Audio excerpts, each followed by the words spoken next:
maybe Miss Mary can give us a point on that. Do you think maybe the client was causing the issues, or the spirit was just waiting for the client's energy or something? What do you think? Or maybe a little bit of both.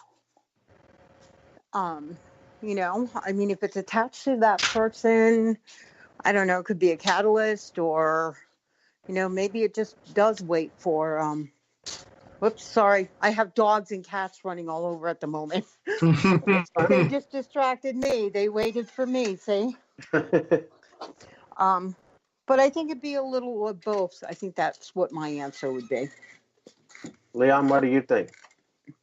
Well, I've had that happen, but my most memorable case in which that happened was the poltergeist case. I was called in by a team that I trust. They're from South Carolina, and we had to travel about 8 hours up to the case. And when we got there, start interviewing people, and the actual person that brought us in, she's a nurse. She was scared to death because this thing is harassing her son, you know, and there's all sort of poltergeist activity like going on as well. And I kind of got the feeling. I said, "Who lives downstairs in the basement area?" She's like, "That's my sister. It's her adopted sister." I don't have abilities. I don't claim that, but sometimes when you get that gut feeling, you know. I said, "Has any one of y'all asked her what she goes through on like a nightly basis?" They're like, "What?" And I went and talked to her, and this girl's getting harassed on a nightly basis, and it only happens when she's in the house. Well, when you're dealing with poltergeist style of activity, it's one of those things where it's usually somebody going through mainly females going through a stressful time in their life. Maybe they are starting the monthly thing, adolescence. But sometimes you get those rare poltergeist cases where the person is older in age, say 20s, just like this person was. What they don't realize is that they are manifesting all the mess that they've been through in their life, and when I started talking to the lady, she was adopted,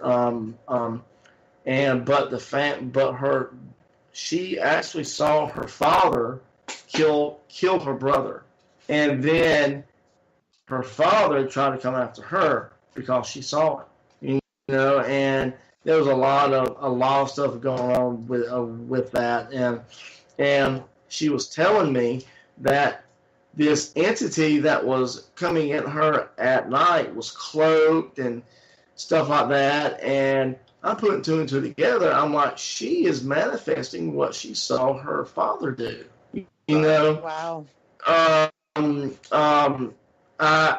of had to think outside the box on this one because I'm trained for demonology, but this was a little bit of that, but a little bit of something else too. And I had to think outside the box. I actually had to call Dave and Barbie and tell them what was going on, and I had to run it by them. I said, I think this might be a poltergeist, and they're like, you're absolutely right. This is a poltergeist. It's very, very rare, but this is a poltergeist. And what we did, we had them to set up counseling for the young girl, that was going through all this. And one of the only ways to truly, truly properly handle a poltergeist case is if you send them through psychological counseling. During that, and then after the counseling, you will see the activity will die down greatly to the point to where the activity will actually stop. So what he described, what was described just a while ago, when you were saying that there really wasn't much activity, and then when this client came into the house, all heck broke loose. It could be one of those things. It might be a poltergeist, and that person may be manifesting all that stuff, and they're not aware of it. But Ed Warren believed that poltergeist was also a demonic style of haunting. So he did believe that, and what we do, we handle it through the means of psychological counseling, and that's how he handled it too. But when you look at the aspect of things, if you really want to think outside the box, let's say this is theoretically speaking here now. So let's say we do have all these chakras on our bodies, and that's energy points, right? If you anoint them with holy oil, and you're dealing with a poltergeist, well, then if that's a manifestation coming from the human agent, then they're coming out of those energy points, right? Theoretically speaking. So if you anoint those areas with blessed oil, maybe holy water, that should stop the activity or slow it down, so the client can have some peace, so that person can go through psychological counseling, so it'll give you some peace until after the counseling done. Does that make sense? Yeah. Mm-hmm. Can I make one? I want to do one more thing before we go. I know it's getting a little bit late. I wanted to read a couple of things in the chat room and get your point of view on that, and then we'll go ahead and go, if that's okay with you two. Yeah. Okay. Miss Sarah White said they have a serious case coming up this Saturday. Yeah. Said they have already had a warning sent to us through one of our team members. He happens to be our demonologist and minister on our team, as well as an investigator. Okay, and the next portion to that is the number 8 appeared on his chest out of nowhere the morning after we received the address of the investigation site for Saturday. Okay, so she had said in an earlier post that they have literally battled with 7 demons that team has. All right, so is this a signification, and has that happened to either one of you, Mary or Leon, you approaching a time to come to an investigation or on the way to an investigation, that you get a warning to maybe that these things, this entity knows that you're coming? Oh, yeah. And could that be a definite warning that that's the 8th demon that they're going to come in contact with? Absolutely. Yes. Go ahead. No, go ahead. I'll say what I have to say after you. And when you look at this, you have to take it on a case-by-case basis. So if you've already dealt with 7 demons, and this says number 8, then it could possibly be the warning. Now I know for us, every time I get a real bad, super bad demonic case, I'll always have things to come to try to stop me from going. For instance, I was going to Mississippi for a case, and lo and behold, I've done my protection prayers before we left, but there was a semi-truck on the interstate just right beside us. We were going about 80 miles an hour. His tire, it exploded, okay? All that stuff was coming to our car, and it's like everything happened in like slow motion. But what happened was it almost hit the car, but it's like something stepped in front of the way, and then all that debris redirected and went the opposite way. Wow. That was crazy. Yeah. So yeah. Wow. Miss Mary, I know that with you being sensitive like you are, does that play a role in whether or not demons or any entity that you're going to investigate or coming to cleanse the house or whatever, you know what I'm saying?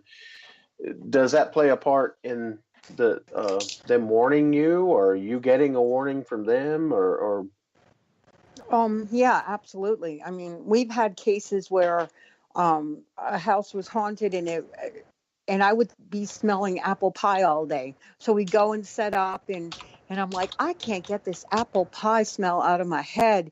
And the girl looks at me and goes, my grandmother was a baker and her specialty was apple pie.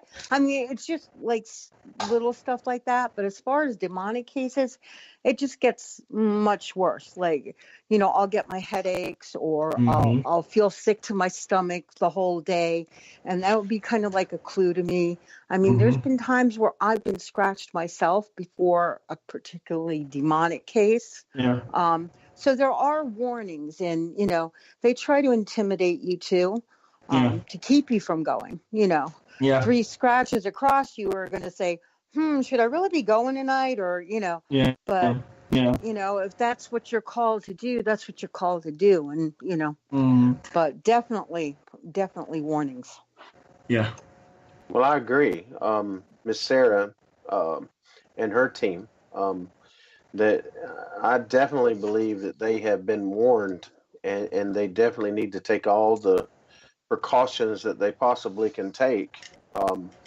The case that we were talking about earlier with Michael Golston, he said that they ended the night with doing an exorcism of the house, an exorcism and a house blessing. So the case I was talking about with us earlier, the day we were supposed to go and do their cleansing, literally, my truck and Teresa's truck broke down. So, and normally I have no problem with going out, figuring out what's wrong with it, whatever. Nothing. I couldn't figure it out. Her truck just wouldn't do anything. My truck, just you crank up, but it die out and stuff like that. And, and a halfway decent mechanic. So I told Teresa, I said, look, we're going to have to tell them we can't come. We just can't physically get there. Yeah. And they were begging us to come and so on and so forth. And then when we finally got through to them and told them, hey, you can't come, we're going to have to reschedule. That's whenever probably 30 minutes went by and they said, okay, well, we're going to Colorado. Okay. Well, wow. So again, God, maybe, I think, had intervened, and he knew that we were going to get into something that we hadn't ought to be in, that we wasn't prepared for. Yeah. And he intervened, just as though I think he would allow demons to do similar things. These demons are warning you to scare you. Right. Okay, I'm going to do this. They're going to be scared. They're not going to come. I'm not going to have to fool with this. Yeah. And I'm going to have my free reign. Well, when you have a group like yours, Leon, or have a person like Miss Mary or Miss Sarah, or groups like ours, I guess it goes back to we just don't scare that easy. Or even Edward's group, Or we just don't have no sense. No. Either that. That's probably part of it too. And I know Edward's group, they do a great job. And these groups, I look at it like this, and sorry if I'm rambling, but if you're getting a warning, then you're doing something right. Yes. So Agreed. I say to these teams that, no matter the warning, just make sure that you're prepared and go do battle.